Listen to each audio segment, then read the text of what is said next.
Our distinguished guest, the Honorable Minister of Finance and Coordinating Economy, Chief Edun.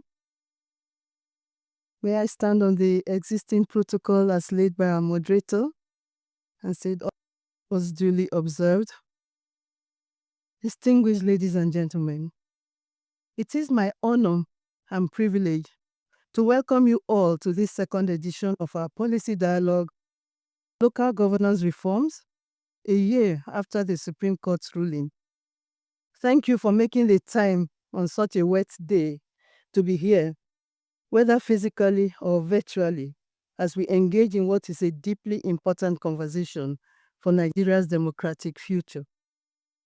It was a year ago, in a 6-1 majority, that the Supreme Court held that local government councils are entitled to direct allocations from the Federation account, that caretaker committees appointed by state governors are unconstitutional, and that state governments must not interfere with the local government council autonomy, especially by withholding or mismanaging federal allocations. This was a landmark judgment, affirming the constitutional autonomy of local governments.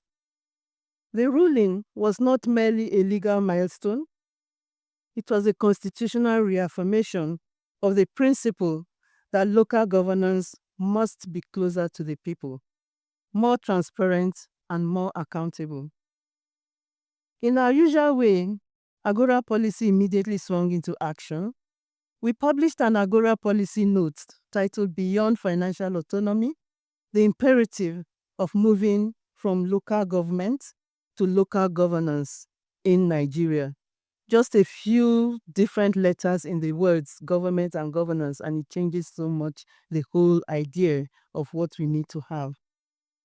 Ultimately, the policy note urged structural reforms beyond legal rulings to empower local governments as effective democratic institutions. On 27th April, we published another Agora Policy note on why credible elections matter for the revival of democracy in Nigeria. The questions remain. Have we seen meaningful devolution of authority and resources? Have local governments become more responsive, more capable, or more participatory? Has the judgment shifted the balance of power in a way that empowers citizens and strengthens democratic institutions at the local level? If we are truly committed to restoring the promise of local democracy, then we must pursue a roots and branch reform of our local governance system.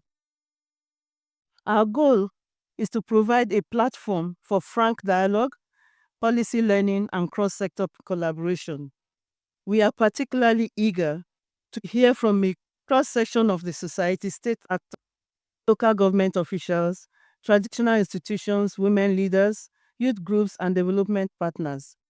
Each of you holds a piece of the reform puzzle, and only together can we advance sustainable and equitable governance. We recognize that policy change does not come by court rulings alone. It requires political will, institutional capacity, and civic influence. That is why today I also give you a preview of the Agora Policy-led Local Governance Accountability Portal, also known as LGA portal. The portal is presently at the review stage.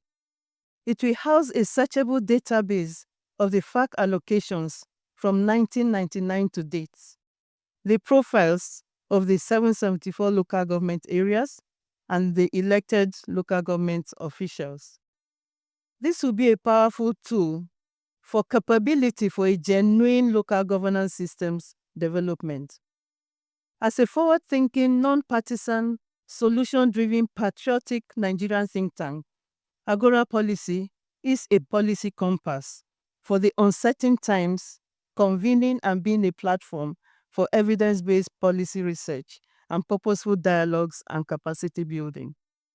We are in just such a point in our local governance journey as a country. And again, Agora Policy has convened representatives, frontline stakeholders for an interrogative dialogue to determine where we are, since the Supreme Court was bold enough to deliver that landmark judgment.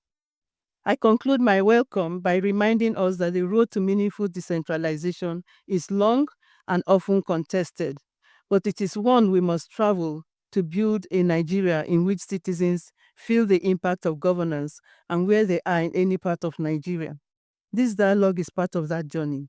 On behalf of Agora Policy and our valued partners, MacArthur Foundation, without which this would not have been feasible, Center for Fiscal Transparency and the Cable, African Cities Research Consortium, I welcome you each and all. Thank you.